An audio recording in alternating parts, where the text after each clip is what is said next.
Jai Hind to all students. Today we are going to start a new chapter, complex number. अब आप लोगों के मन में ये सवाल आ रहा होगा कि हम लोगों ने पहले कॉम्प्लेक्स नंबर क्यों स्टार्ट किया है।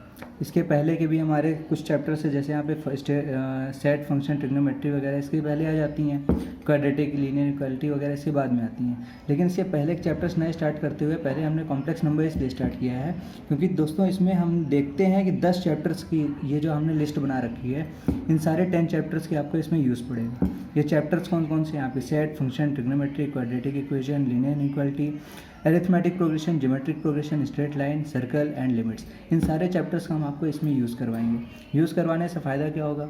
जब आप इन चैप्टर्स में पढ़ने जाओगे तो आपको समझ में आएगा कि उस चैप्टर में आप जो पढ़ रहे हो उसको आप यूज़ कर चुके हो, तो वो चीज़ें आपको अच्छे से समझ में आएंगी।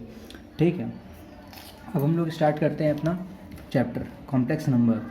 तो दोस्तों सबसे पहले कॉम्प्लेक्स नंबर होता क्या है, ये बिल्कुल नया टर्म है हम लोगों के लिए, क्योंकि अभी तक हम लोग जो नंबर पढ़ते आए, इंटीजर, रैशनल, इरेशनल, ये सारी चीज़ें ये एक अलग फील्ड होती थी। लेकिन अब हम जो पढ़ने जा रहे हैं ये एक अलग टाइप का नंबर है। ठीक है, एक अलग फील्ड में हम जा रहे हैं। तो अब अलग फील्ड में जा रहे हैं तो सबसे पहले कुछ चीज़ें हमें जाननी होंगी कि वो होती क्या है। पहली चीज़ आती है हमारे पास डोमेन, फंक्शन। ये होता क्या है? ठीक है, अब कुछ सेट्स होते हैं जैसे इंटीजर हो गया, रैशनल, इरेशनल हो गया, रियल नंबर्स होते हैं। ये होते क्या हैं ये पहले हमें समझना बहुत ज़रूरी होता है। तो फंक्शन बेसिकली क्या होता है कि एक आपका डिपेंडेंट वेरिएबल है और एक इंडिपेंडेंट वेरिएबल है। तो जो आपका डिपेंड कर रहा है वेरिएबल, वो इंडिपेंडेंट वेरिएबल पे किस तरीके से डिपेंड कर रहा है ये कौन बताता है? फंक्शन बताता है। फॉर एग्जांपल आप देखिए y बराबर √x, ये है एक फंक्शन। तो अब फंक्शन है, ठीक है, देखते हैं। अब बात आती है कि डोमेन क्या होती है। डोमेन ऑफ फंक्शन ये होता है कि आप इसमें जो डिपेंडेंट वेरिएबल है, इंडिपेंडेंट वेरिएबल है, उसमें आप कौन कौन सी वैल्यूज़ पुट कर सकते हो। अब यहाँ पे बात आती है यार, नॉर्मल आदमी सोचेगा कि यार y बराबर √x है तो हम कुछ भी वैल्यू पुट कर दें, लेकिन ऐसा नहीं है। जब हम इसको बोथ साइड स्क्वायरिंग करते हैं तो यहाँ पे x बन जाएगा और इधर y² हो जाएगा। तो x की वैल्यू हमें पुट करनी है तो हमें y² से रिलेटेड होनी चाहिए। तो y² बनना है ना। स्क्वायर कभी नेगेटिव होता है क्या? नहीं होता। इसका मतलब कि हमें जो यहाँ पे x की वैल्यू लेनी है वो नॉन नेगेटिव वैल्यू लेनी है। कौन सी वैल्यू लेनी है? नॉन नेगेटिव वैल्यू लेनी है। नॉन नेगेटिव का मतलब ये होता है कि आप 0 ले सकते हो या 0 से ऊपर ले सकते हो। तो यानी कि हमारे पास डोमेन क्या आ गई, हमारे पास x > 0। अब हम लोग देखते हैं कुछ एग्जांपल्स कुछ फंक्शंस के। ठीक है, अब मान लीजिए आपके पास a और b दो वेरिएबल्स दे रखे हैं। ठीक है, और ये दोनों बिलोंग किसको कर रहे हैं? नेचुरल नंबर को बिलोंग कर रहे हैं।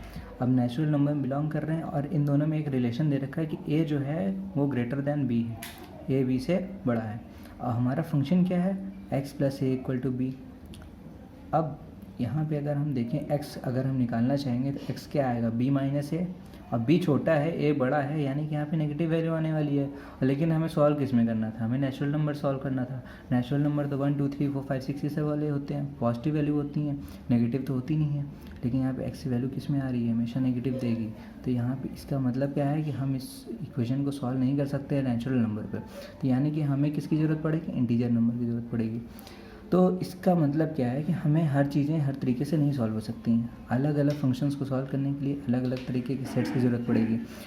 कुछ और एग्जांपल्स हम लोग देखते हैं, उसके बाद हम लोग कॉम्प्लेक्स नंबर में एंटर करेंगे। ठीक है, अब बोल रखा है कि दो वेरिएबल आपके पास है a और b, और दोनों इंटीजर को बिलोंग कर रहा है, और रिलेशन क्या है? x = b। अब हमें अगर इंटीजर में सॉल्व करना हो, ये कंडीशन दे रखी है, तो क्या हमेशा सॉल्व हो जाएगा? a और b आपका इंटीजर है, मान लीजिए ये 3 है ये 2 है, तो x की वैल्यू किस में आ जाएगी? आपका फ्रैक्शन में आ जाएगा। फ्रैक्शन में आया है तो क्या वो इंटीजर में कभी सॉल्व हो पाएगा? कभी नहीं सॉल्व हो पाएगा। इसका मतलब कि ये किस में सॉल्व होगा? रियल नंबर में सॉल्व होगा। तो अब एक और एग्जांपल चलिए देख लेते हैं। अब दे रखा है x² = 2, x² = 3। अगर x² = 2 दिया है तो x की वैल्यू क्या आने वाली है हमारे पास? ±√2। x² अगर 3 दे रखा है तो x की वैल्यू क्या आने वाली है? ±√3।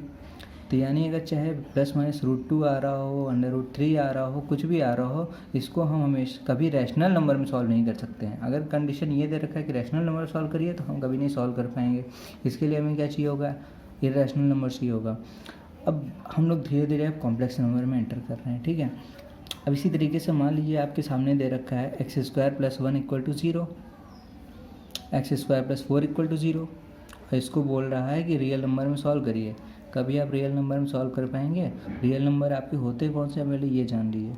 रियल नंबर आपके सारे नंबर होते हैं जो आप आज तक पढ़ते चले आ रहे हो, सारे पॉइंट के वैल्यू, चाहे कोई पॉइंट का वैल्यू हो, इंटीजर हो, होल नंबर हो, सारे के सारे आते किस में हैं? आपके रियल नंबर में आते हैं। अब देखते हैं, अगर बोल रखा है x square plus one equal to zero, तो यानी कि एक्स स्क्वायर क्या आने वाला है? माइनस वन आने वाला है। अभी तक तो हम लोग ये जानते थे कि स्क्वायर कभी नेगेटिव होता नहीं है। अगर एक्स स्क्वायर नेगेटिव दे रखा है, माइनस वन दे रखा है, तो अब हम एक्स की वैल्यू कहाँ से लाएंगे? कहीं से नहीं ला पाएंगे। रियल नंबर में तो बिल्कुल नहीं ला पाएंगे। कैसे लाएं? इसका मतलब कि अब हमें कोई अलग टेक्नोलॉजी ढूंढनी पड़ेगी, अलग हमें नंबर ढूंढना पड़ेगा जिसमें हम इसकी वैल्यू फाइंड करें। ठीक है, तो अब हम अगर हम ये इसको सॉल्व करें, अब हमें x की वैल्यू क्या है? अंडर रूट माइनस वन चाहिए हमें। तो यानी कि अगर हमें अंडर रूट माइनस वन की वैल्यू पता चल जाए तो हम किसी भी इस टाइप की इक्वेशन को सॉल्व कर लेंगे। फॉर एग्जांपल दे रखा है x square plus four equal to zero, x square equal to minus four है, एक्स की वैल्यू क्या आई? Under root minus four. इसको हम क्या लिखेंगे? Under root four into under root minus one. तो इसका मतलब अगर हमें अंडर रूट माइनस वन की वैल्यू पता चल जाए तो हम कोई भी इस टाइप की इक्वेशन को सॉल्व कर लेंगे। ये इक्वेशन हमारी कॉम्प्लेक्स इक्वेशन है। कॉम्प्लेक्स इक्वेशन को सॉल्व करने के लिए हमें किसकी वैल्यू अब ज़रूरत पड़ रही है? अंडर रूट माइनस वन की।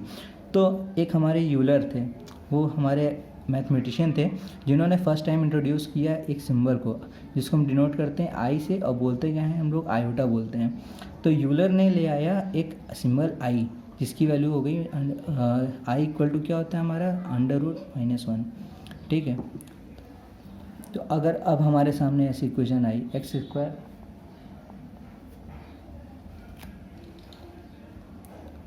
अब यदि हमारे सामने ऐसी इक्वेशन आई x square equal to minus four, तब हम सॉल्व कर लेंगे। एक्स की वैल्यू लिखेंगे under root minus four, under root में लिख सकते हैं x square equal to under root four into under root minus one. X equal to under root four क्या हो गया हमारा? प्लस माइनस टू में आएगा, और minus under root minus one क्या लिखेंगे? आई लिखेंगे। तो यहाँ से ऐसे सॉल्व हो पाएगा। ठीक है,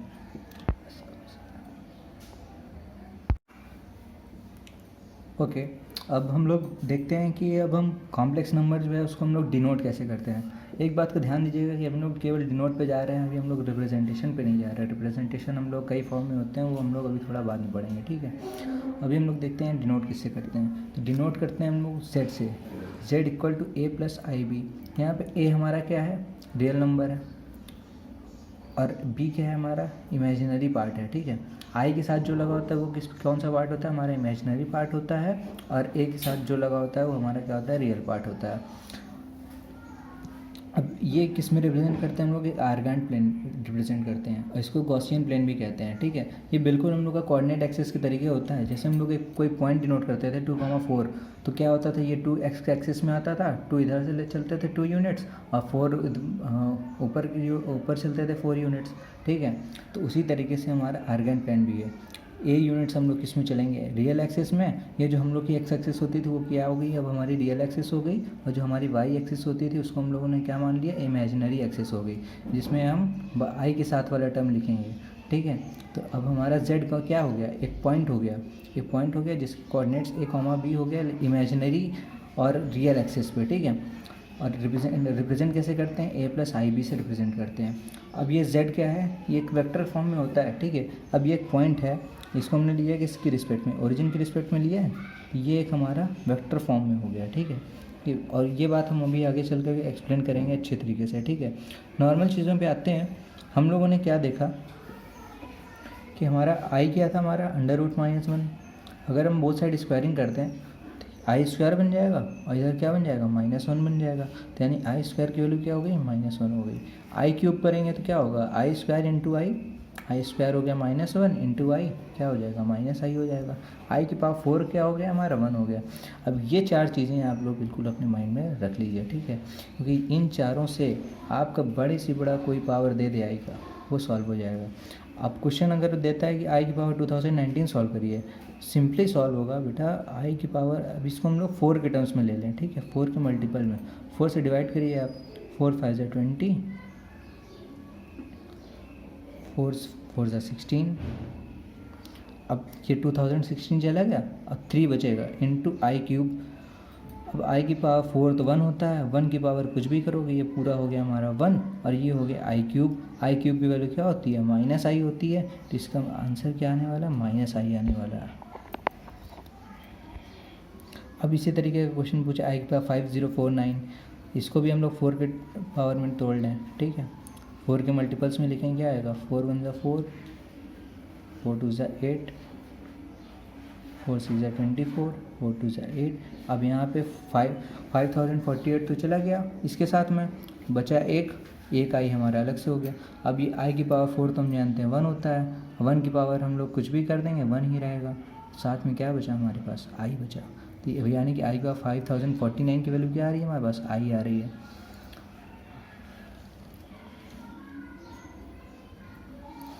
अगर क्वेश्चन दे दे कि -√-1 की पावर 4n+3, अब इसकी वैल्यू कैसे निकालेंगे। हम तो जानते हैं ना कि √-1 क्या होता है हमारा, आई होता है, यानी माइनस आई की पावर हमारा क्या जाएगा 4n+3। बोल क्या रहा है, n हमारा नेचुरल नंबर है, n नेचुरल नंबर है, तो कोई भी अगर 4n क्या हो गया, इवन हो गया, 4n+3 यानी ऑड हो गया। और इसको हम एक चीज़ और कर सकते हैं, ये -1 से मल्टीप्लाई हो रहा है, तो -1 की पावर 4n+3 इंटू आई की पावर 4n+3। -1 की पावर अगर ऑड है तो आंसर किस में देगा, -1 में देगा। और आई की पावर 4n+3 हम क्या लिख सकते हैं, आई की पावर 4n इंटू आई की पावर 3। अब माइनस लगा हुआ है, माइनस माइनस हो गया, आई की पावर 4 आई की पावर 4 हम क्या जानते हैं 1 होता है, ये 1 हो जाएगा, आई क्यूब का वैल्यू माइनस आई होता है, तो यानी आंसर क्या आ रहा है, आई आ रहा है। यानी कि -√-1 की पावर 4n+3 जिसे हमें सॉल्व करना था, उसका आंसर हमारा क्या आ गया, आई आ गया। हमें ज़रूरत किसकी पड़ रही है, ये देखिए आपको, आई इक्वल टू √-1 की ज़रूरत पड़ रही है, आई स्क्वायर इक्वल टू -1 की ज़रूरत पड़ रही है, आई क्यूब इक्वल टू -i की ज़रूरत पड़ रही है, और आई की पावर 4 इक्वल टू 1 की ज़रूरत पड़ रही है। अब इससे रिलेटेड थोड़े से टफ क्वेश्चन बन जाते हैं। टफ क्या, अब उसमें अपना दिमाग लगाना होता है, ठीक है। नॉर्मल चीज़ें बेसिक तो आपको यही लगना है, लेकिन आगे जब और चैप्टर्स को जब इसमें इन्वॉल्व कर देता है, अरिथमेटिक प्रोग्रेशन, ज्योमेट्रिक प्रोग्रेशन, हमने आपसे पहले ही कहा था कि इसमें सारे चैप्टर्स आपके इन्वॉल्व होने वाले हैं, ठीक है। अब क्वेश्चन दे दिया, समेशन का साइन होता है ये देख लेना, ठीक है। आई की पावर n प्लस आई की पावर n+1, n दे रखा है नेचुरल नंबर, नेचुरल नंबर पे n की वैल्यू वो है क्या, 1 से लेकर के 13 तक जा रही है आपकी, ठीक है। अब हमें इसका सॉल्यूशन करना है क्या हमारे पास, ये है। अब हमने यहाँ पे आई की पावर n प्लस आई की पावर n+1 था, हमने आई की पावर n कॉमन ले लिया, 1 + i आ गया, ठीक है। अब हमने क्या किया, 1 + i अगर सब में जा रहा है, मल्टीप्लाई हो रहा है, तो यानी हम इसको बाहर ले सकते हैं, हमने इसको बाहर ले लिया। अब बचा क्या, आई की पावर n, आई की पावर n में n की वैल्यू रखते चले गए, n की वैल्यू 1 रखा, आई की पावर 1, आई की पावर 2, आई की पावर 3, ऐसे कहाँ तक जाएगा, आई की पावर 13 तक जाएगा, ठीक है। तो ये क्या हो गया, एक ज्योमेट्रिक प्रोग्रेशन बन रहा है। जब आप लोग ज्योमेट्रिक प्रोग्रेशन पढ़ेंगे, ज्योमेट्रिक प्रोग्रेशन में थोड़ा सा एक शॉर्ट में आप लोगों को बता देता हूँ कि होता क्या है। एक होती है हमारे पास अरिथमेटिक प्रोग्रेशन, आप लोग इसे 10th में भी पढ़ कर आए होंगे, लेकिन एक बार आप लोगों को बता देते हैं। और एक होती है हमारे पास ज्योमेट्रिक प्रोग्रेशन।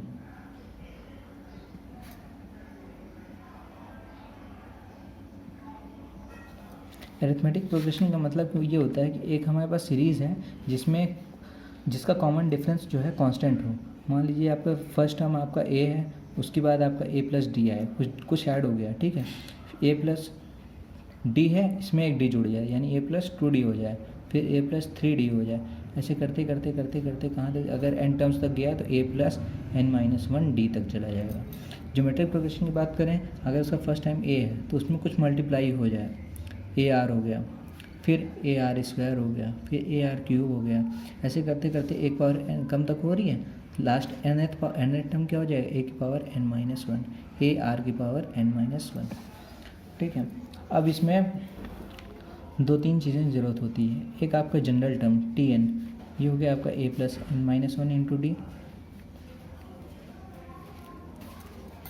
ज्योमेट्रिक प्रोग्रेशन की बात करें तो इसमें हमारा जनरल टर्म किससे डिनोट करते हैं, AR की पावर n-1।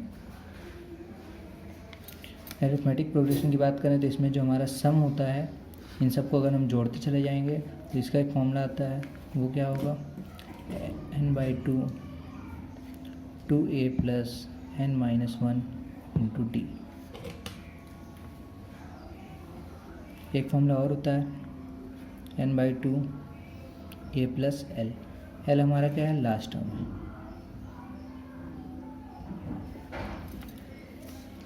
ज्योमेट्रिक प्रोग्रेशन की बात करें, यहाँ भी हम सम निकालते हैं, ठीक है। इन सबको ऐड कर दें, ऐड करने पे यहाँ पे क्या आएगा, a r⁻n-1 अपॉन r-1। केवल ये इतनी चीज़ें आप लोग ध्यान दे लीजिए, आपका कॉम्प्लेक्स नंबर में केवल इससे ज़्यादा यूज़ नहीं होगा, ठीक है। हम लोग वापस से आते हैं अपने क्वेश्चन पे। क्वेश्चन हमारा क्या कह रहा था,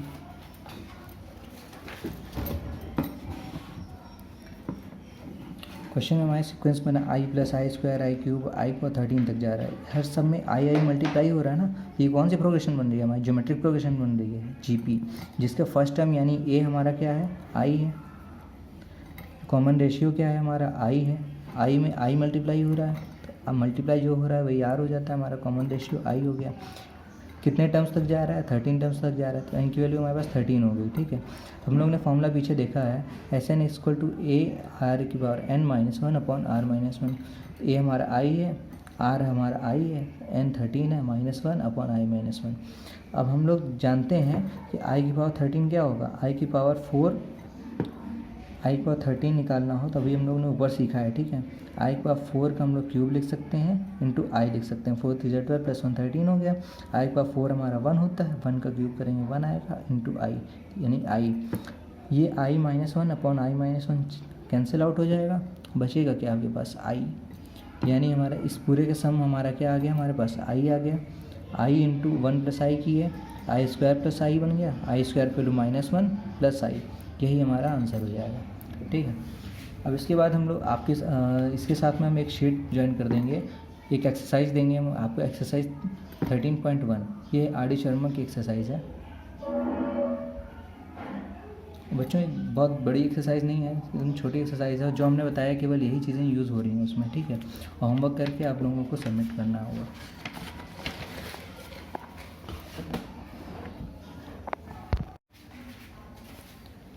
अब हम लोग देखते हैं आगे एडिशन ऑफ कॉम्प्लेक्स नंबर। जो हम लोग कॉम्प्लेक्स नंबर अभी तक देखे z = a + ib होता है, ठीक है। अब अगर दो कॉम्प्लेक्स नंबर हैं उनका एडिशन करना है, और या फिर दो कॉम्प्लेक्स नंबर हैं उनका सब्ट्रैक्शन करना है, तो देखो जो रियल पार्ट हमने बताया था a जो होता है, दोनों का रियल पार्ट ऐड कर देना है, फिर जो बीच में उनके प्लस साइन लगा ही होता है वो हो जाएगा, और इमेजिनरी को इमेजिनरी से ऐड करना है, ठीक है। बाकी अपना आई अलग होगा। मान लीजिए दो आपके कॉम्प्लेक्स नंबर है, एक आपका a + ib है और एक है c + id है। तो a को c से जोड़िए, क्योंकि ये इसका रियल पार्ट है z1 का, और c z2 का रियल पार्ट है, दोनों को ऐड कर दिया, a + -c हो गया। अगर प्लस है तो एडिशन करना है तो प्लस हो जाएगा, सब्ट्रैक्शन करना है तो माइनस हो जाएगा। फिर बीच में जो साइन लगा हुआ है, बीच में इनके प्लस साइन लगा है, प्लस लगा दीजिए, और फिर इमेजिनरी पार्ट को ऐड कर दीजिए, b + d, और i तो है ये हमारा, ठीक है। ये हो गया हमारा एडिशन ऑफ कॉम्प्लेक्स नंबर्स। बात आती है अगर हम लोग मल्टीप्लिकेशन करें, कैसे करें कॉम्प्लेक्स नंबर की, तो मान लीजिए आपका एक कॉम्प्लेक्स नंबर a + id और एक कॉम्प्लेक्स नंबर है c + id। तो इन पहले एक को मल्टीप्लाई करिए, जैसे हम लोग सिंपली अभी तक क्लास 10th में मल्टीप्लिकेशन करते आए हैं, ये सब चीज़ें हमें आती हैं। तो सिंपली किया, a को c से किया, ac + aid + bci + bdi²। अब यहाँ पे हम लोग को पता है i² की वैल्यू क्या होती है, -1 होती है, तो ये -bd हो जाएगा। अब बाकी यहाँ पे i कॉमन लिए, ad + bc हो गया, तो सिंपली ये हमारा मल्टीप्लिकेशन आ गया। यानी कोई भी कॉम्प्लेक्स नंबर दिया, सिंपली मल्टीप्लाई करिए, सिंपली ऐड करिए, कोई बड़ी इसमें डी नहीं होता, अलग से टॉपिक होता है, तो हमने एक बार आपको समझा दिया है। इससे रिलेटेड एक कुछ प्रॉपर्टीज़ होती हैं, ठीक है। वर्ड याद रखिएगा कि कम्यूटेटिव क्या होता है और एसोसिएटिव क्या होता है। कोई बड़ी चीज़ नहीं होती, लेकिन बच्चे कन्फ्यूज आते हैं कि कम्यूटेटिव और एसोसिएटिव में।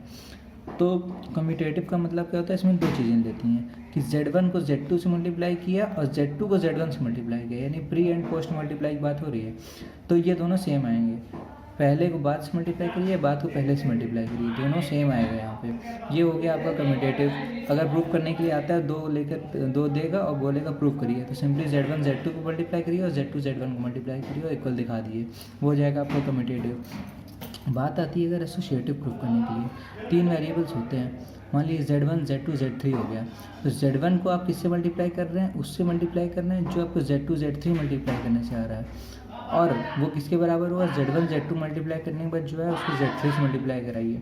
सिंपली सिंपल चीज़ होती है बिल्कुल, ये प्रूफ करने के लिए आ सकता है कि एसोसिएटिव प्रूफ करिए, तो ये होगा। कम्यूटेटिव प्रूफ करने के लिए होगा तो ये आएगा। बात आती है अगर डिवीज़न की, तो डिवीज़न में मान लीजिए आपके पास दे रखा है a प्लस आई बी को डिवाइड करना है हमें c प्लस आई डी से।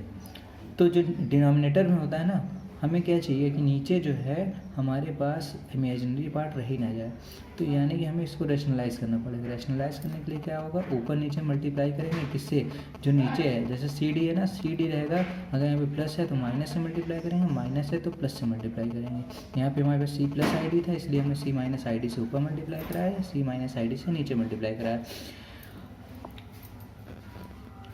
अब दो चीज़ें आती हैं, एडिटिव इन्वर्स क्या होता है, मल्टीप्लिकेटिव इन्वर्स क्या होता है। एडिटिव इन्वर्स वो होता है कि जो आपके कॉम्प्लेक्स नंबर में ऐड करने के बाद ज़ीरो बना दे, और मल्टीप्लिकेटिव इन्वर्स वो होता है जो आपके कॉम्प्लेक्स नंबर में मल्टीप्लाई कराने के बाद 1 बना दे। सिंपल चीज़ है, इसको माइंड में रखिएगा आप लोग। अब बात आती है इक्वालिटी ऑफ कॉम्प्लेक्स नंबर क्या होता है। दो कॉम्प्लेक्स नंबर दे रखे हैं, एक z बराबर a प्लस आई बी है, एक z डैश बराबर a dash plus i b dash हो गया। अगर ये कंडीशन दे रखी है कि ये दोनों इक्वल हैं, z और z डैश इक्वल है, तो यानी इसका रियल पार्ट z का और z डैश का रियल पार्ट दोनों सेम होगा, यानी a और a डैश सेम होगा और b और b डैश सेम होगा। इक्वालिटी समझ रहे हो, इनके रियल को मैच कराना है और इमेजिनरी को मैच कराना है। अब एक टॉपिक आता है हमारे पास, कॉन्जुगेट ऑफ कॉम्प्लेक्स नंबर। इसका बहुत रोल होता है हमारे कॉम्प्लेक्स नंबर चैप्टर में, ठीक है। इसको डिनोट कैसे करते हैं, z पे बार लगा देते हैं ऊपर। और अगर मान लिया आपका एक कॉम्प्लेक्स नंबर है x प्लस आई वाई, तो इसका जो कॉन्जुगेट होगा वो क्या होगा, बीच में जो प्लस साइन लगा है वो माइनस में कन्वर्ट हो जाएगा। अगर यहीं पे आपके पास होता है complex number x minus i Y, तब हमारा कॉन्जुगेट क्या हो जाता है, x प्लस आई वाई हो जाता है। यानी कि हमें जो रियल पार्ट के साथ साइन है उसके साथ हमें कुछ नहीं करना है, जो इमेजिनरी पार्ट के साथ साइन लगा हुआ है, अगर माइनस है तो प्लस हो जाएगा, प्लस है तो माइनस हो जाएगा। कुछ प्रॉपर्टीज़ हैं, इसको हम लोग देख लेते हैं। अगर कोई कॉन्जुगेट है यानी z बार है, उसके ऊपर एक बार लगा दें, यानी कॉन्जुगेट है उसका कॉन्जुगेट ले लें। तो पहली चीज़, अगर मान लीजिए पहले अगर प्लस रहा होगा, बाद में माइनस किया और दोबारा आपने कॉन्जुगेट ले लिया, तो माइनस से प्लस हो जाएगा, यानी कि आपका ओरिजिनल कॉम्प्लेक्स नंबर आ जाएगा, ठीक है। अगर दो कॉम्प्लेक्स नंबर ऐड हो रहे हैं एक दूसरे का जो कि कॉन्जुगेट है, अगर एक z को उसके कॉन्जुगेट से ऐड कर रहे हैं, तो सीधी सी बात है उसके इमेजिनरी पार्ट में प्लस माइनस हो जाता है, चेंज हो जाता है, तो इमेजिनरी पार्ट क्या हो जाएगा, ज़ीरो हो जाएगा। केवल क्या बचेगा, दो रियल पार्ट बचेंगे। एग्जाम्पल लेके देख लेते हैं हम लोग। Suppose that x plus i y था हमारा z, और हमारे पास z बार क्या आ जाएगा, x माइनस आई वाई हो जाएगा। जब हमने ऐड किया z प्लस z बार, तो हमारे पास i प्लस आई वाई और minus i Y cancel out हो जाएगा, 2x बचेगा। x है क्या, हमारा रियल पार्ट है, यानी 2 इंटू रियल पार्ट बच रहा है। तो ये प्रॉपर्टी हमारे पास प्रूव हो गई। अगर यहीं पे सब्ट्रैक्शन हो रहा होता तो यहाँ पे फिर से आप लोग करके देख लीजिएगा, यहाँ पे रियल पार्ट कैंसिल आउट हो जाएगा, यहाँ पे दो इमेजिनरी पार्ट बच जाएंगे, दोनों के ऐड हो जाएंगे। अगर दे रखा है कि z और z बार सेम है, यानी कि कोई कॉम्प्लेक्स नंबर और उसका कॉन्जुगेट दोनों इक्वल आ रहा है, तो हमने पहले ही आपसे कहा था कि हम लोग रियल को रियल पार्ट से कंपेयर करेंगे और इमेजिनरी को इमेजिनरी पार्ट से कंपेयर करेंगे। z मान लीजिए आपके पास x प्लस आई वाई है और z आपके पास z बार क्या आएगा, x माइनस आई वाई होगा। दोनों इक्वल किस कंडीशन पे होगा, यहाँ तो प्लस हो रहा है, यहाँ पे माइनस हो रहा है, लेकिन अगर y हमारा ज़ीरो हो तो दोनों साइड x बचेगा, तब हमारा दोनों इक्वल हो जाएगा। और यही बोल रहा है z और z बार बराबर है, यानी कि इसका इमेजिनरी पार्ट क्या है, ज़ीरो है। इमेजिनरी पार्ट अगर ज़ीरो हो जाता है तो यानी कि वो प्योरली रियल है। तो यही ये कंडीशन होती है कि अगर z बराबर z बार है तो z जो आएगा आपका प्योरली रियल आएगा। यहीं पे अगर z बराबर माइनस z बार आता है तो z आपका प्योरली इमेजिनरी होता है।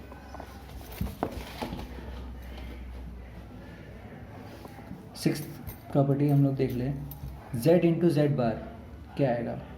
z मान लीजिए आपका a प्लस आई बी है और z बार क्या आएगा, a माइनस आई बी आएगा, दोनों को मल्टीप्लाई कराया क्या आएगा, a square plus b square आएगा, यानी कि जो रियल पार्ट है उसका स्क्वायर प्लस आपका इमेजिनरी पार्ट जो है उसका स्क्वायर। अगर दो कॉम्प्लेक्स नंबर के ऐड हो रहा है और तब बार लग रहा है, तब उसका हम कॉन्जुगेट ले रहे हैं, तो दोनों में अलग अलग कॉन्जुगेट हो जाएगा। Z1 प्लस Z2 पे आप कॉन्जुगेट लीजिए या Z1 conjugate plus Z2 conjugate लीजिए। इसको हम लोग प्रूफ कर लेते हैं। Z1 मान लीजिए आपका A1 प्लस IB1 था और Z2 आपका A2 प्लस IB2 था।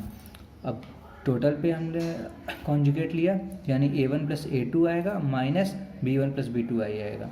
अगर हम यहाँ पे RHS लेकर के देखते हैं तो A1 माइनस B1 हो जाए IB1 हो जाएगा Z1 बार, और A2 माइनस IB2 हो जाएगा हमारा Z2 बार। ये आया क्या हमारे पास Z1 प्लस Z2 बार, यानी कि ये भी प्रॉपर्टी हमारे पास प्रूव हो गई। सेम तरीके से हम लोग ये भी कर लेंगे, Z1 माइनस से लगा हुआ है तो यहाँ पे अलग अलग माइनस में हो जाएगा, मल्टीप्लाई है तो अलग अलग मल्टीप्लाई में हो जाएगा, डिवाइड में है तो ऊपर नीचे हो जाएगा। लेकिन यहाँ पे एक कंडीशन लग जाती है, जो आपका डिनोमिनेटर में हो वो कभी 0 के इक्वल नहीं होना चाहिए। आगे हम लोग आते हैं मॉड्यूलस पे क्या होता है। इसका भी एक बहुत रोल होता है। कॉन्जुगेट और मॉड्यूलस, ये दोनों से पूरी कॉम्प्लेक्स नंबर भरी पड़ी हुई है, इसी का मेन रोल होता है। मॉड्यूलस ऑफ कॉम्प्लेक्स नंबर हम डिनोट कैसे करते हैं, मॉड जेड से। ठीक है, पहले ही हमने आपसे बताया था कि जेड क्या होता है, एक वेक्टर फॉर्म में होता है, ओरिजिन से लेकर के जा रहा है एक्स प्लस आई वाई से। एक्स हमारा रियल पार्ट है, वाई हमारा इमेजिनरी पार्ट है। ठीक है, एक्स यूनिट चला हमने रियल एक्सिस पे, वाई यूनिट हम चले इमेजिनरी एक्सिस पे। अगर मॉड जेड की बात कर रहा है, यानी हमें इसमें मॉड्यूलस लेना है, तो हमें ये वाली यूनिट चाहिए। हम लोगों ने पाइथागोरस थ्योरम क्लास 10 में पढ़ रखे हैं। जो मॉड जेड आता है वो under root x square plus y square आता है।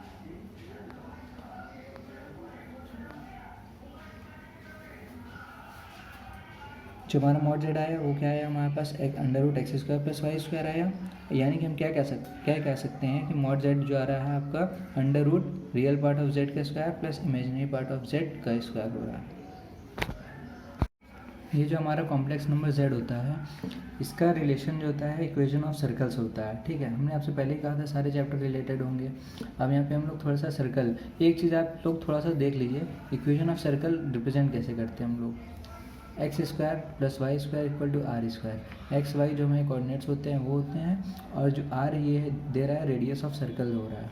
ठीक है, तो अब ये हमारा कॉम्प्लेक्स नंबर इससे रिलेटेड कैसे हो रहा है। अगर हम यहाँ पे आर लें तो under root x square plus y square हो रहा है।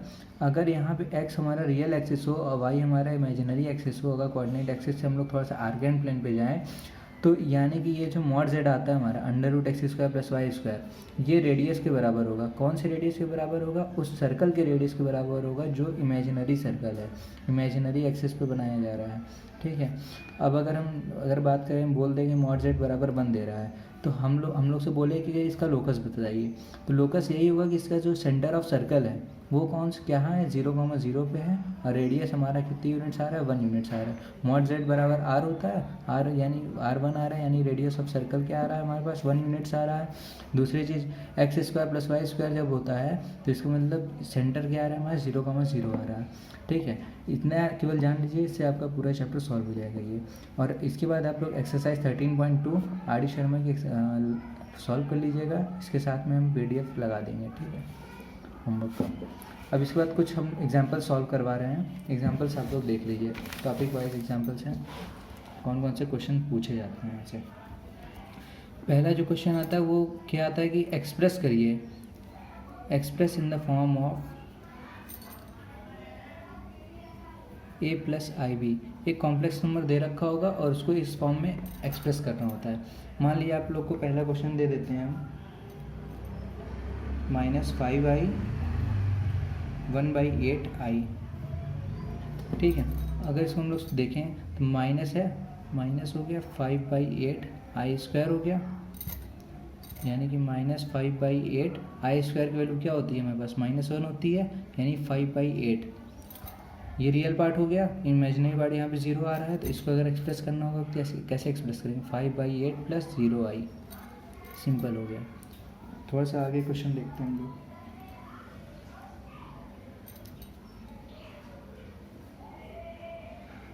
1 - i की पावर 4, 1 - i की पावर 4 को हम लोग लिख कैसे सकते हैं, 1 - i के स्क्वायर करें और उसका हम लोग स्क्वायर कर दें। 1 - i के स्क्वायर क्या होगा, a² प्लस b² -2ab होता है। 1 का स्क्वायर 1, i² की वैल्यू -1 होती है, तो ये प्लस हो जाएगा +1 -1 -2i। अब इसका स्क्वायर करना है, यानी -2i का होल स्क्वायर करना है। -2 का होल स्क्वायर 4 हो जाएगा। आई स्क्वायर की वैल्यू क्या हो जाएगी, -1 हो जाएगी, यानी -4 + 0i।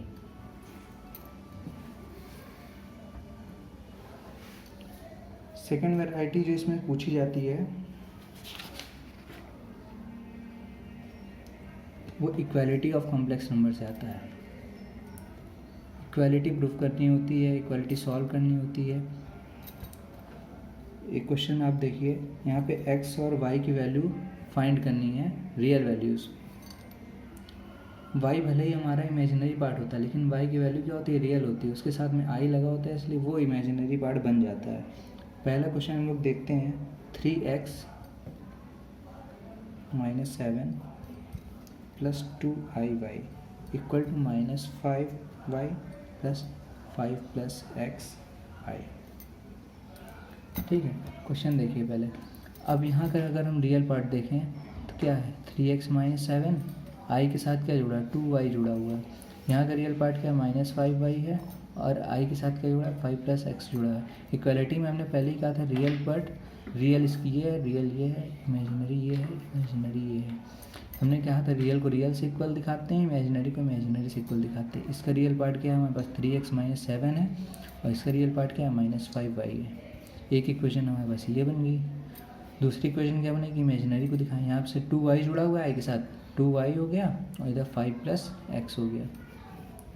दोनों इक्वेशन को अब साइमल्टेनियसली सॉल्व करना है। साइमल्टेनियसली सॉल्व करना हम लोग को आता है।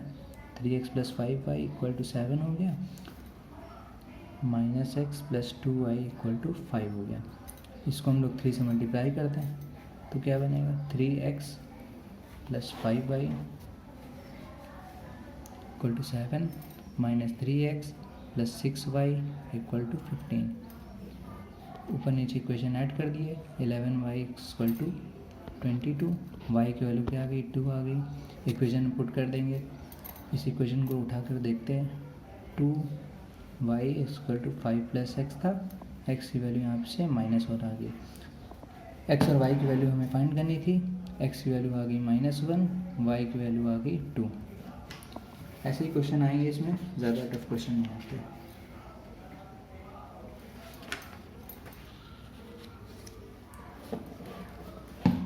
थर्ड वैरायटी जो आती है हमारे पास वो क्या है, कॉन्जुगेट से रिलेटेड। सिंपली कॉन्जुगेट का मल्टीप्लाई करवाता है। कॉन्जुगेट के मल्टीप्लाई में मान लीजिए क्वेश्चन दे दिया कि 3 - 2i को मल्टीप्लाई कराइए इसके कॉन्जुगेट से।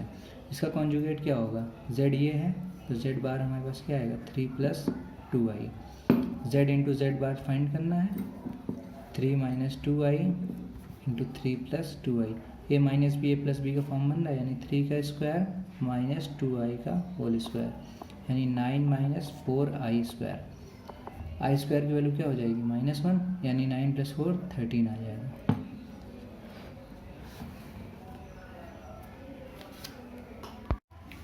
अब जो हमारे पास फोर्थ वैरायटी आती है क्वेश्चंस की, वो आती है find the multiplicative inverse. Multiplicative inverse हम लोगों ने पहले ही समझ रखा था कि हमारे जो कॉम्प्लेक्स नंबर दे रखा है उसमें हमें क्या मल्टीप्लाई कराना है कि 1 आ जाए। अब सपोज दैट एक क्वेश्चन दिया है कि 3 + 2i का मल्टीप्लिकेटिव इनवर्स फाइंड करिए। अब 3 + 2i में हम लोग सपोज करते हैं जिसे हमें फाइंड करना है वो हमारा z है, मल्टीप्लिकेटिव इनवर्स = 1 आ जाए तो z क्या आ जाएगा, इसका रेसिप्रोकल, यानी 1/3 + 2i। इसे फाइंड कराने के लिए a + ib के फॉर्म में हमें पहले ही बताया था हमने कि इसके कॉन्जुगेट से ऊपर नीचे मल्टीप्लाई कराना है। तो यानी कि हमें इसका कॉन्जुगेट क्या आएगा, 3 - 2i।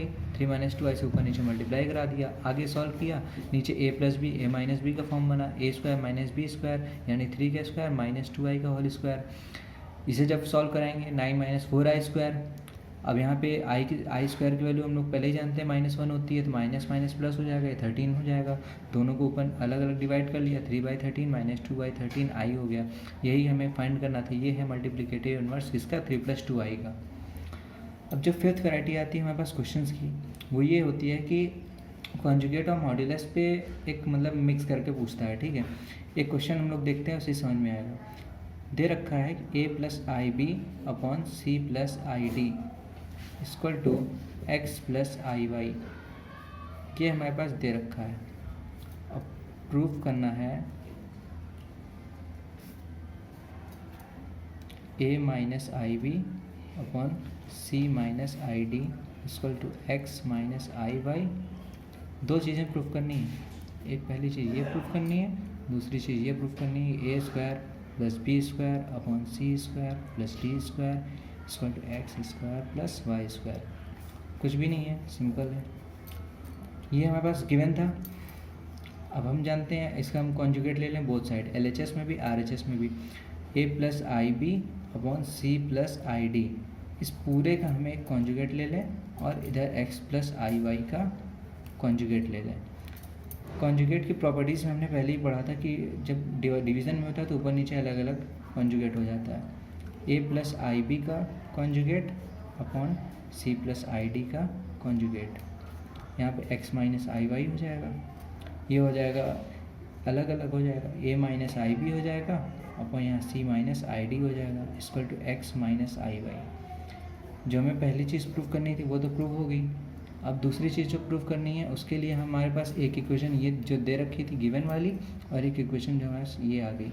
यहाँ पे LHS को LHS से मल्टीप्लाई कराइए और RHS को RHS से मल्टीप्लाई कराइए। A plus i b upon c plus i d into a minus i b upon c minus i d, इसको मल्टीप्लाई कराएंगे तो किसके बराबर आना चाहिए, एक्स प्लस आई वाई के और एक्स माइनस आई वाई के मल्टीप्लाई के बराबर। A plus i b a minus i b a square plus b square बनेगा, c plus i d c minus i d c square plus d square बनेगा। X plus i y x minus i y x square plus y square. Second thing जो हमें prove करनी थी वो हमारे पास prove हो गई। जो हमारे पास सिक्स्थ वैरायटी आती है क्वेश्चंस की वो होती है find the value of polynomials. Polynomial एक दे रखा होता है और उसकी हमें वैल्यू फाइंड करनी होती है। अब जैसे यहाँ पे एक्स की वैल्यू दे रखी है, एक्स की वैल्यू दी है -5 प्लस 2 अंडर रूट -4, इसको हम लिख सकते हैं -5 plus 2 under root 4 under root -1। Under root -1 की वैल्यू क्या होती है, आई होती है, इसका मतलब -5 प्लस 4i, ये हो गई हमारे पास एक्स की वैल्यू। अब हमें देखना है कि जिस पॉलिनोमियल की हमें वैल्यू फाइंड करनी है उसमें कौन कौन सी डिग्री आ रही है। एक्स की पावर 4 आ रहा है, एक्स क्यूब आ रहा है, एक्स स्क्वायर आ रहा है, एक्स आ रहा है, एक्स की वैल्यू पता है, x square x cube x की पावर 4 अगर हम अलग से बार निकाल लेते हैं अब इसमें पुट कर देंगे। एक्स की पावर स्क्वायर निकालना है, पहले मान लीजिए -5 प्लस 4i का whole square, a plus b का होल स्क्वायर हमें पता है, a square minus b square, a square plus b square plus 2ab होता है, -5 का होल स्क्वायर करना है 25, 4i का होल स्क्वायर कराएंगे 16i स्क्वायर आएगा, आई स्क्वायर पर -1 होती है इसलिए -16 कर देंगे, -2ab करेंगे, यहाँ पे एक साइन नेगेटिव है, -40i, ये आ जाएगा 9 -40i। ये किसकी वैल्यू है, हमारे पास एक्स स्क्वायर की वैल्यू आ गई। एक्स क्यूब निकालना हो, एक्स इंटू एक्स स्क्वायर कर दें, एक्स क्या था -5 प्लस 4i और एक्स स्क्वायर क्या है हमारे पास 9 -40i। फाइंड करें, एक एक से मल्टीप्लाई कराते हैं, -45 plus 200i plus 36i -160i square, i square की वैल्यू नेगेटिव होती है, यहाँ प्लस हो जाएगा 160 -45 प्लस 236i।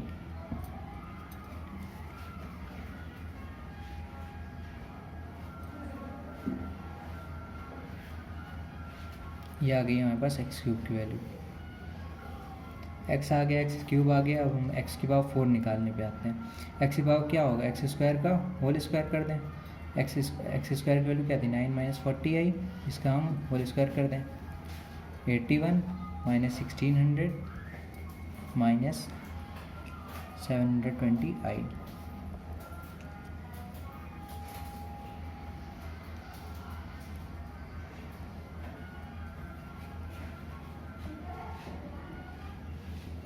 ये आ गई हमारे पास एक्स की पावर 4 की वैल्यू। अब हम जो पॉलिनोमियल हमें फाइंड करना था हम उसमें पुट कर दें, एक्स की power 4 plus 9x cube plus 35x square minus x plus 4, x की पावर 4 हमारे पास क्या आया है, -1519 -720i plus 9 into x cube क्या था 115 plus 236i plus 35, x square की वैल्यू क्या थी 9 - 40i माइनस एक्स क्या था हमारे पास -5 प्लस 4i प्लस 4। सॉल्व करते हैं, -1519 -120i प्लस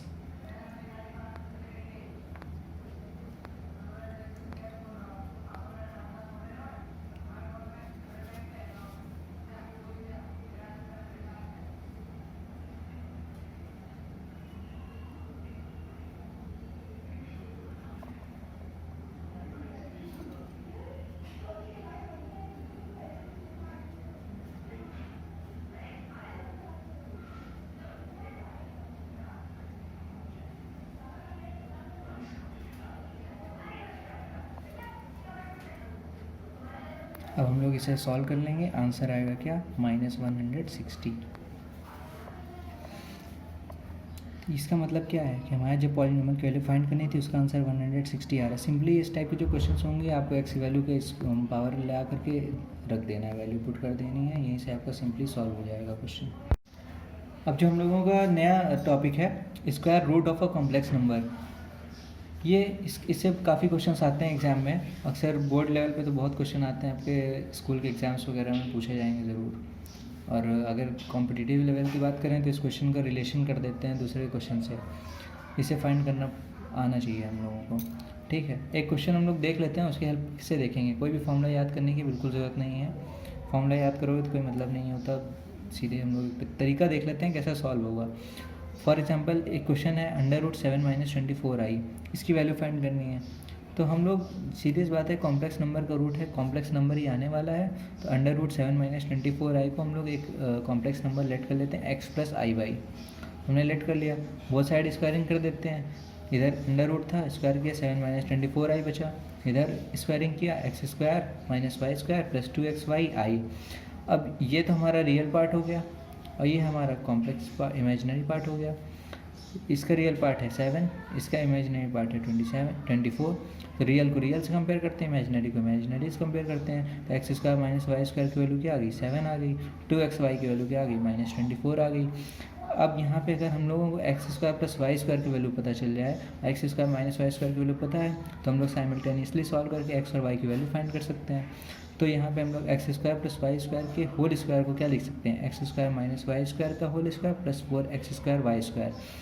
इसको हम x² - y² की वैल्यू पता है 7 का स्क्वायर 49 और 4x² y² क्या होगा इसका होल स्क्वायर, -24 का होल स्क्वायर क्या आएगा 576, ये आगे 625। ये किसकी वैल्यू है, x² + y² की होल स्क्वायर की वैल्यू है। x² + y² की वैल्यू क्या आ जाएगी √625, इसकी दो वैल्यू आएंगी, एक +25 आएगी, एक -25 आएगी। लेकिन हम लोग जानते हैं कि x² + y² दोनों स्क्वायर हो रहा है, तो दोनों के स्क्वायर का अगर सम कर रहे हैं तो कभी नेगेटिव तो होगा नहीं। इसका मतलब कि हमें कौन सी वैल्यू लेनी है, x² + y² की वैल्यू 25 लेनी है, और x² - y² दिया हुआ 7।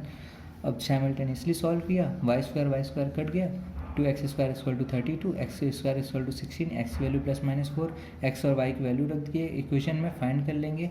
हमारे पास ये दिया हुआ है ना 2xy = -24, यहाँ पे x वैल्यू पर 4 रखेंगे, बार -4 रखेंगे, दोनों की वैल्यू निकाल लेंगे, तो हमारे पास दो पॉइंट्स आएंगे, एक आएगा 4, एक -4, ये हमारे पास कॉम्प्लेक्स पॉइंट है, यानी कि इसको हम लोग इस कॉम्प्लेक्स नंबर के दो रूट आ रहे हैं, एक 4 - 3i और -4 + 3i, दो रूट्स आ गया। सिंपली इसका कोई फॉर्मूला याद करने की ज़रूरत नहीं है आप लोगों को। इसी पे कुछ एक एक्सरसाइज दी हुई है, एक्सरसाइज 13.3 आर.डी. शर्मा की है, इसका हम लोग साथ में PDF लगा देंगे एक्सरसाइज का। आपके पास बुक है तो आप अपनी बुक से खुद सॉल्व कर लीजिए। अब हम लोग आते हैं रिप्रेजेंटेशन ऑफ कॉम्प्लेक्स नंबर पे। पहले ही हमने आपसे कहा था रिप्रेजेंटेशन बाद में पढ़ेंगे, तो अब रिप्रेजेंटेशन पे आ गए हम लोग। तीन तरीके से हम लोग की रिप्रेजेंटेशन होती है कॉम्प्लेक्स नंबर की। पहला फॉर्म है हमारे पास ज्योमेट्रिकल फॉर्म, दूसरा हमारे पास वेक्टर फॉर्म, थर्ड है पोलर फॉर्म। तीन तरीके से हम लोग रिप्रेजेंटेशन कर सकते हैं। पहले हम लोग ज्योमेट्रिकल फॉर्म पढ़ चुके हैं, लेकिन एक बार आप लोगों को फिर से बताते हैं कि ज्योमेट्रिकल फॉर्म होता कैसे है। कुछ चीज़ें होती हैं जानने के लिए ज़रूरी हैं। हम लोग जानते हैं कार्टेशियन प्लेन के तरीके आपको हमने बताया था। कार्टेशियन प्लेन में हम लोग एक्स और वाई एक्सिस जानते थे, यहाँ भी वैसे ही है। एक्स और वाई एक्सिस बना लीजिए। जो हमारे एक्स एक्सिस होती थी वो हमारे पास रियल एक्सिस हो गई, और जो हमारे पास वाई एक्सिस होती थी वो हमारे पास इमेजिनरी एक्सिस हो गई। और जो हमारे पास कॉम्प्लेक्स नंबर है वो एक पॉइंट आएगा। ये मान लीजिए आपका ओरिजिन है, उसी की तरह एक पॉइंट आएगा जिसको हम डिनोट करेंगे किससे, z equal to a plus i b से। a यूनिट चलेंगे हम लोग किसमें, x एक्सिस में यानी कि रियल एक्सिस में, और b यूनिट चलेंगे हम लोग किसमें, y एक्सिस में यानी कि इमेजिनरी एक्सिस में। ये हमारे पास एक पॉइंट आ गया। ये पॉइंट ही हमारा कॉम्प्लेक्स नंबर है, यही इसका ज्योमेट्रिकल रिप्रेजेंटेशन है। अब ज्योमेट्रिकल रिप्रेजेंटेशन है, और इसमें एक चीज़ और आप लोग जान लीजिए कि z क्या कहेंगे, z बराबर a plus i b is known as affix. इसको हम क्या कहते हैं, affix of this point. केवल एक टर्म है, जान लीजिए बस कि एफ एक्स कहते हैं, पूछ सकता है क्वेश्चन में। और ये जो हमारे पास प्लेन है, ये अभी तक तो हम लोग जो रियल एक्सिस में पढ़ते थे वो सिंपल प्लेन होता था, कोऑर्डिनेट प्लेन होता था। अब जो हम लोग ये पढ़ने जा रहे हैं ये हमारे पास कॉम्प्लेक्स प्लेन है। कॉम्प्लेक्स प्लेन को कहते क्या है, हम आर्गेंट प्लेन कहते हैं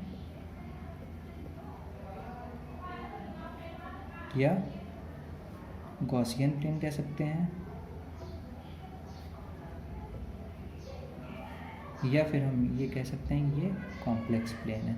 तीन नाम से हम लोग डिनोट कर सकते हैं। ये हो गया हमारा ज्योमेट्रिकल रिप्रेजेंटेशन। अब जो कि हमारा कॉम्प्लेक्स नंबर है, ये z है, ये एक्स एक्सिस से कुछ ना कुछ एंगल बना रहा होगा, थीटा बना रहा होगा। तो अब ये मान लीजिए आपका x, y पॉइंट है, x प्लस आई वाई, ठीक है। तो ये जो थीटा बना रहा है, इस पर एक क्वेश्चन आते हैं कि मॉड z की वैल्यू बताइए।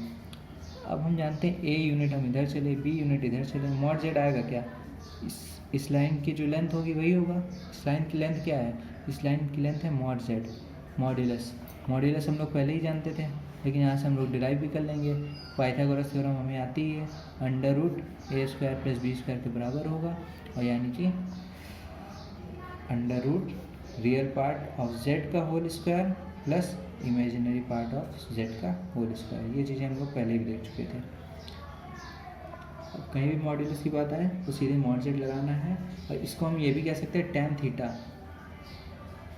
जो एंगल ये बना रहा है वो tan थीटा के बराबर हो जाएगा, यदि स्लोप की बात करें तो।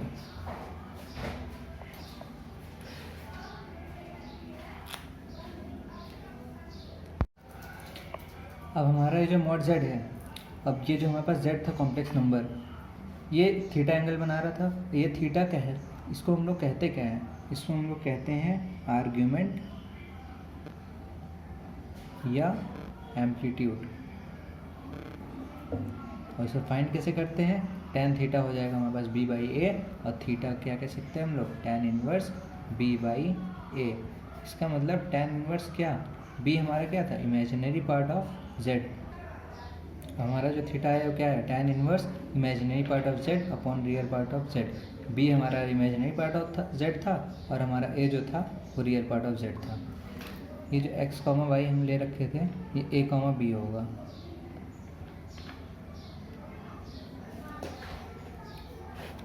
अब अगर कहीं भी बात आती है कि आर्गुमेंट निकालिए, कॉम्प्लेक्स आर्गुमेंट निकालिए, एम्पलीट्यूड निकालिए किसी कॉम्प्लेक्स नंबर का, तो सीधे हम लोग ये फॉर्मूला लगा देंगे, tan थीटा बराबर b बाई ए, यानी इमेजिनरी पार्ट ऑफ z बराबर upon real part of z। और ये जो थीटा है ये आएगा कहाँ से कहाँ तक, माइनस पाई से लेकर के पाई तक के बीच में। माइनस पाई क्या होता है, ऐसे हम लोग चलें क्लॉकवाइज डायरेक्शन में, पाई तक जाएं, ये माइनस पाई से लेकर के पाई तक, यहाँ तक के बीच में ये थीटा लाई करेगा। कोई भी कॉम्प्लेक्स नंबर होता है हमारा दो चीज़ों पे डिपेंड करता है। पहली चीज़ उसके मॉड्यूलस पे डिपेंड करता है यानी मॉड जेड पे, और दूसरा आर्ग्यूमेंट पे यानी कि थीटा पे डिपेंड करता है। इन दोनों चीज़ों पे एक और वैल्यू होती है जो डिपेंड करती है, वो होती है हमारा कोई भी वेक्टर होता है। जो कोई भी वेक्टर हो वो दो चीज़ों पर डिपेंड करेगा, उसके मॉड्यूलस पे डिपेंड करेगा और कितना एंगल वो इंक्लाइंड है एक्स एक्सिस से वो उस पर डिपेंड करेगा। और हमारा जो कॉम्प्लेक्स नंबर है वो भी इन्हीं दो चीज़ों पर डिपेंड कर रहा है, यानी कि हमारा जो कॉम्प्लेक्स नंबर है उसको हम कैसे रिप्रेजेंट कर सकते हैं, एक वेक्टर फॉर्म में रिप्रेजेंट कर सकते हैं। और ये चीज़ हमने आपको पहले भी बता रखी थी। जो हमारा एक z है उसको हम लेकर गए z बराबर a प्लस आई बी, इसे हम रिप्रेजेंट कर सकते हैं इमेजिनरी और रियल एक्सिस पे, ठीक है। और ये थीटा एंगल बना रहा है, ओरिजिन से हम लेकर गए 0,0 से, ये हमारा मॉड z होगा, इसकी लेंथ होगी और थीटा एंगल बना रहा है। ये एक वेक्टर फॉर्म हो जाता है, ठीक है। इस पर सिंपल क्वेश्चन आते हैं, कोई टफ क्वेश्चन नहीं आएगा। केवल इतना जानते रहिए कि इसे वेक्टर फॉर्म में रिप्रेजेंट करते हैं। क्यों रिप्रेजेंट करते हैं? क्योंकि दो चीज़ों पे डिपेंड करता है। पहली चीज़ है हमारे पास मॉड जेड पे डिपेंड करता है, दूसरी चीज़ हमारे पास थीटा पे डिपेंड करता है। इस वजह से हमें इसे हम वेक्टोरियल रिप्रेजेंटेशन कहते हैं, ठीक। जो हमारा थर्ड फॉर्म है वो है पोलर रिप्रेजेंटेशन। पोलर रिप्रेजेंटेशन हम लोग करते कैसे हैं देखते हैं। यहाँ पे ट्रिग्नोमेट्री का यूज़ आएगा, ठीक है। अभी तक तो हम लोग देखते आ रहे थे z बराबर x प्लस आई वाई था, लेकिन अब हम जब पोलर रिप्रेजेंटेशन करेंगे तो इसको हम रिप्रेजेंट कैसे करेंगे। सेम कॉम्प्लेक्स नंबर है हमारा z, उसको लिखेंगे r cos theta plus i sine theta. यहाँ पे हमारा r क्या है, r है हमारा मॉड z यानी मॉड्यूलस जो हम निकालते थे under root x square plus y square वाला, और थीटा क्या है हमारे पास आर्ग्यूमेंट। हमने कहा था यही दो चीज़ पे डिपेंड करेगा, यहाँ भी दो चीज़ों पे डिपेंड कर रहा है, उसके अलावा कोई तीसरी चीज़ नहीं है।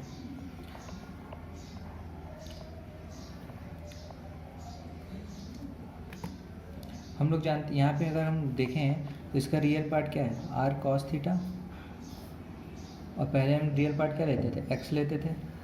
अभी इमेजिनरी पार्ट क्या है, आर साइन थीटा। पहले इमेजिनरी पार्ट हमारा क्या होता था, वाई होता था। टेन थीटा क्या होगा, इससे इसको डिवाइड कर दें यानी r sine theta upon r cos theta, यानी कि वाई बाई एक्स। ये क्या आ जाएगा, टेन थीटा के बराबर आ जाएगा। यही हम पहले करते थे, यानी हमने कुछ नया नहीं किया है। सिंपली रिप्रेजेंट करते हैं z बराबर r cos theta plus i sine theta. यहाँ से कुछ क्वेश्चंस आएंगे, आगे हम लोग क्वेश्चंस पे जाएंगे तो आप लोग देख लीजिएगा कैसे इसको सॉल्व करते हैं। हम लोगों ने स्टार्टिंग में ये बताया था आपको कि ट्रिग्नोमेट्री जो है इस कॉम्प्लेक्स नंबर चैप्टर में यूज़ होने वाली है। थोड़ी सी आप लोग ट्रिग्नोमेट्री देख लीजिए इसमें जो यूज़ होने वाली है। कुछ चीज़ें हैं, छः ट्रिग्नोमेट्रिक रेशियोज़ होते हैं, sine cos tan cot sec cosec, ठीक है। चारों चीज़ें होती हैं। जो हमारे पास कोऑर्डिनेट एक्सिस के प्लेन होता है उसमें टोटल 4 क्वाड्रेंट्स होते हैं। इसे हम लोग कहते हैं फर्स्ट क्वाड्रेंट, इसे हम कहते हैं सेकंड क्वाड्रेंट, इसे हम कहते हैं थर्ड क्वाड्रेंट, और इसे हम कहते हैं फोर्थ क्वाड्रेंट। अब जो यहाँ पर ऐसे हम लोग एक ट्रिक से याद करते हैं, all school to college ASTC, ठीक है। ऑल का मतलब क्या है, हमारे यहाँ पे छः ट्रिग्नोमेट्रिक रेशियोज होते हैं, सारे के सारे पॉजिटिव वैल्यूज देने वाले हैं। चाहे sine cos tan cot sec cosec, छः के छः यदि हमारे पास एक्यूट एंगल फॉर्म करता है तो क्या करेगा, वो पॉजिटिव वैल्यू देने वाला है। लेकिन जब हम सेकंड क्वाड्रेंट में आते हैं तो ये जो एस लगा है ना, ऐसे आप लोग समझ जाइए साइन और कोसाइन, ये दोनों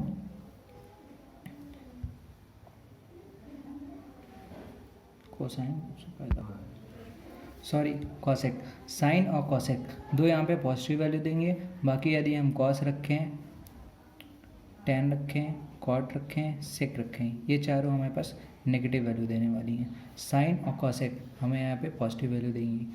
थर्ड क्वाड्रेंट में आते हैं तो हमारे पास टेन और कॉट दो चीज़ें हमें क्या देंगी, पॉजिटिव वैल्यू देंगी। बाकी जो साइन कॉस सेक कॉसेक ये चारों हमें क्या देंगी, नेगेटिव वैल्यू देंगी। फोर्थ क्वाड्रेंट में आते हैं कॉलेज पे, सी से रिप्रेजेंट सी से है तो सी का एक मतलब क्या है, कॉस और सेक, ये दोनों चीज़ें क्या देंगी, पॉजिटिव वैल्यू देंगी। बाकी चारों क्या देंगी, नेगेटिव वैल्यू देंगी।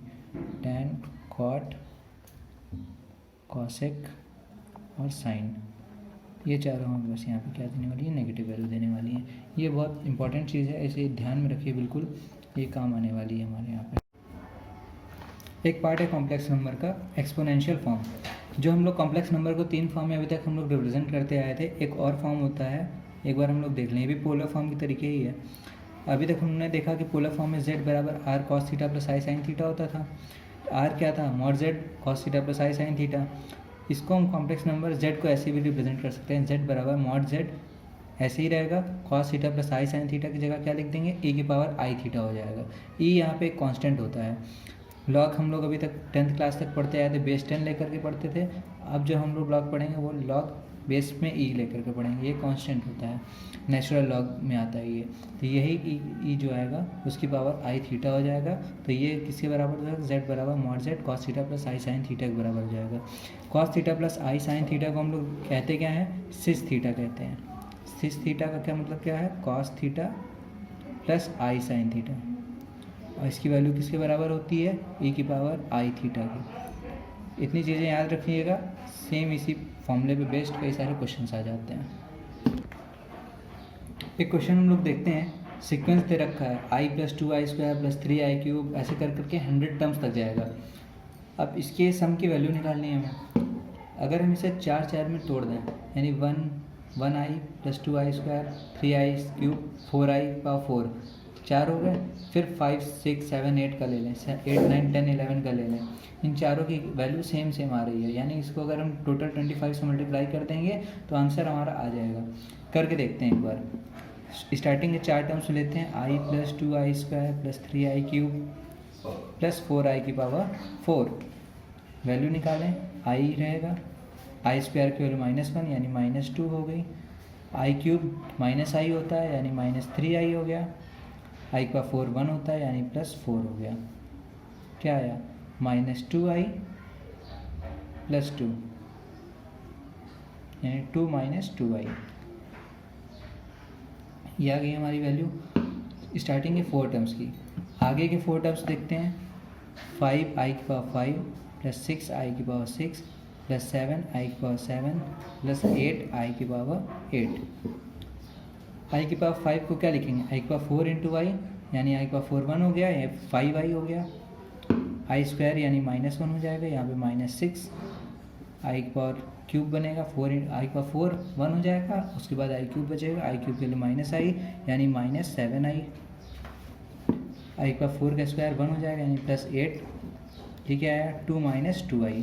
यानी स्टार्टिंग पहले 4 टर्म्स लिए उसकी भी यही वैल्यू आएगी, दूसरे 4 टर्म्स लिए ये भी वही वैल्यू आएगी, इसके आगे 4 टर्म्स लोगे तो भी यही आएगी। यानी रिपीट कर रहा है, और कितनी बार रिपीट करेगा, 4 टर्म्स है और टोटल कहाँ तक जा रहा है, 100 तक जा रहा है, यानी कि 25 बार रिपीट करेगा। यानी अगर हम 25 से एक को मल्टीप्लाई करा दें तो हमारा आंसर आ जाएगा।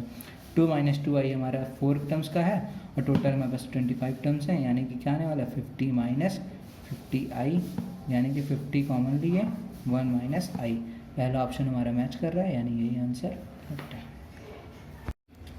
अब हम लोग देखते हैं cube root of unity. Unity का मतलब क्या है, 1। अभी तक हम लोग स्क्वायर रूट देखते थे, अगर एक्स स्क्वायर इक्वल टू 1 दिया रहता था तो एक्स की वैल्यू क्या आती थी, +-1 आती थी, क्योंकि 1 के स्क्वायर करेंगे तो भी बनाता था, -1 के स्क्वायर करते तो भी बनाता। अगर कहीं पर दे रखा हो x³ इक्वल टू 1, तब कैसे सॉल्व करेंगे। ऐसे तो कोई कह देगा वो x की वैल्यू 1 हो जाएगी, 1 का क्यूब करेंगे तो 1 आएगा, लेकिन 1 तो ठीक है, लेकिन उसके साथ में भी और कुछ वैल्यूज़ आने चाहिए, क्योंकि इसकी डिग्री क्या है, 3 है, 3 डिग्री है, तो यानी 3 सॉल्यूशंस आने चाहिए इसके। अगर हम इसको ऐसे लिखें, x³ - 1 equal to 0, a³ - b³ बन रहा है, a - b a square plus b square plus ab होता है इक्वल टू 0, यानी मल्टीप्लाई में है तो एक बार ये इसको 0 कर लेंगे, एक बार इसको 0 कर लेंगे। जब x - 1 को 0 किया तो x की वैल्यू 1 आ गई, जो हमें पहले पता था। जब हम इसे 0 करेंगे, x square plus x plus 1 बराबर 0, तो एक क्वाड्रेटिक इक्वेशन बन गई। ऐसे हम सॉल्व करते हैं श्रीधराचार्य फॉर्मूले से। ठीक है, सॉल्यूशन की x की वैल्यू क्या आएगी, -b होती है यानी -1 प्लस माइनस √b² - 4ac यानी 1 - 4/2। -1 प्लस माइनस अंडर रूट -3/2। रूट के अंदर नेगेटिव आ रहा है, इसको √3 इंटू √-1 लिख सकते हैं। इस अंडर रूट -1 की वैल्यू होती है आई, इसका मतलब क्या है -1 प्लस माइनस √3i/2। यानी तीन वैल्यू क्या कौन सी आई हमारे पास क्यूब रूट ऑफ यूनिटी। एक 1 आ गया, -1 प्लस √3i/2 और -1 माइनस √3i/2। ये तीनों क्या हैं क्यूब रूट ऑफ 1 यानी कि यूनिटी। इस पर एक बेस्ड काफ़ी क्वेश्चन आते हैं हम लोगों के एग्जाम में। -1 प्लस √3i/2 को हम लोग क्या बोलते हैं, ओमेगा बोलते हैं। ये डब्ल्यू सिर्फ नहीं है, ये ओमेगा है। -1 माइनस √3i/2 क्या आएगा, इसका ओमेगा स्क्वायर आता है, इसका हम स्क्वायर करेंगे तो यही आएगा। यानी कि एक हमारे पास 1 हो गया, एक ओमेगा हो गया, एक ओमेगा स्क्वायर हो गया। ये तीनों क्या आ गए हमारे पास क्यूब रूट ऑफ यूनिटी। कुछ प्रॉपर्टीज़ होती हैं हम लोग के पास, प्रॉपर्टीज़ देख लीजिए। पहली प्रॉपर्टी क्या होती है, 1 प्लस ओमेगा स्क्वायर बराबर 0। यहाँ पे हम लोग करके देख सकते हैं, तीनों को ऐड करेंगे 1 plus -1 plus √3i/2 plus -1 minus √3i/2। -√3 plus √3 cancel out हो जाएगा, -1 माइनस 1 माइनस 2/2 -1 आ जाएगा, -1 प्लस 1 0। यानी कि जो हमारी प्रॉपर्टी है वो प्रूव हो गई, 1 plus omega square equal to 0। इसको हम बता क्यों रहे हैं, ये आपका अभी 11th क्लास में आप लोग पढ़ रहे हैं, लेकिन ये आपका यूज़ कहाँ पे आने वाला है, क्लास 12th में भी यूज़ होगा और 11th में तो यूज़ होगा ही होगा। क्लास 12th में जब आप लोग डिटर्मिनेंट चैप्टर पढ़ोगे, डिटर्मिनेंट मैट्रिसेस, इसमें तो खास कर यूज़ होता है, बाकी यूज़ इसका काफ़ी चैप्टर्स में है। जब आप लोग जाएंगे तो खुद देखेंगे। एक केवल इतनी छोटी चीज़ याद रखिए, 1 प्लस ओमेगा स्क्वायर बराबर 0 होता है। ओमेगा क्या होता है, -1 प्लस √3i/2 होता है। ओमेगा स्क्वायर क्या होता है, -1 माइनस √3i/2 होता है। और ये 1 ओमेगा और ओमेगा स्क्वायर ये तीनों क्या होते हैं, cube root of 1। Second property हम लोग देखें, ओमेगा क्यूब क्या होगा, 1। ओमेगा क्यूब होता क्या है, ओमेगा इंटू ओमेगा स्क्वायर कर लेते हैं, -1 plus √3i/2 into -1 minus √3i/2। Solve करेंगे 1 आएगा। थर्ड प्रॉपर्टी पे आते हैं, मॉड ऑफ ओमेगा क्या आएगा, 1। मॉड ओमेगा का मतलब मॉड ऑफ -1 प्लस √3i/2 की वैल्यू क्या आएगी, 1 आएगी। इसको लिख सकते हैं -1/2 प्लस √3/2i। मॉड को कैसे लिखते हैं, मॉड क्या आता है, अंडर रूट रियल पार्ट के स्क्वायर प्लस इमेजिनरी पार्ट के स्क्वायर, 1/4 प्लस 3/4। 4/4 1 आ जाएगा, यानी 1 आ जाएगा। यानी कि ये प्रॉपर्टी भी हमारे पास प्रूव हो गई। छोटी छोटी चीज़ें बिल्कुल ध्यान में रखते जाइएगा आप लोग। मॉड ऑफ ओमेगा स्क्वायर क्या आएगा, वो भी 1 आएगा। चौथी प्रॉपर्टी, शांति से नहीं आ एक पाती नोट है इसे हम लोग ध्यान दें। 3 रूट्स अभी तक हमारे पास आए, cube roots 1 -1 plus √3i/2 -1 minus √3i/2। जो 1 है इसका जब हम आर्गूमेंट निकालेंगे तो क्या आएगा, 0 डिग्री आएगा, इससे 0 आ रहा है। -1 प्लस √3i/2 का क्या आएगा, थीटा बराबर 240 डिग्री, -1 माइनस √3i/2 थीटा बराबर 120 डिग्री। और इन तीनों पॉइंट्स को जब हम लोग अपने आर्गेंट प्लेन पे प्लॉट करते हैं तो एक सर्कल बनता है। एक सर्कल बनता है जिसका रेडियस क्या आएगा, 1 यूनिट आएगा। दूसरी चीज़, जो ये तीनों पॉइंट्स हैं ये क्या फॉर्म कर रहे हैं, points form equilateral triangle. Equilateral triangle क्या होता है, ये तीनों एंगल जो है 60 डिग्री 60 डिग्री 60 डिग्री फॉर्म करेंगे और तीनों साइड्स जो हैं इक्वल आएंगी। ये साइड ये साइड ये साइड, तीनों साइड आपकी इक्वल आने वाली। पॉइंट्स क्या है, -1 plus √3i/2 second quadrant, -1 minus √3i/2 third quadrant, 1, 0 ये एक्स एक्सिस पे लाई कर रहे हैं आपके रियल एक्सिस पे। ये 2 पॉइंट्स हैं आपके, इनको ज़रूर ध्यान में रखिएगा। इस पे बेस्ड कई सारे क्वेश्चन। अब हम लोग देखते हैं फोर्थ रूट ऑफ यूनिटी।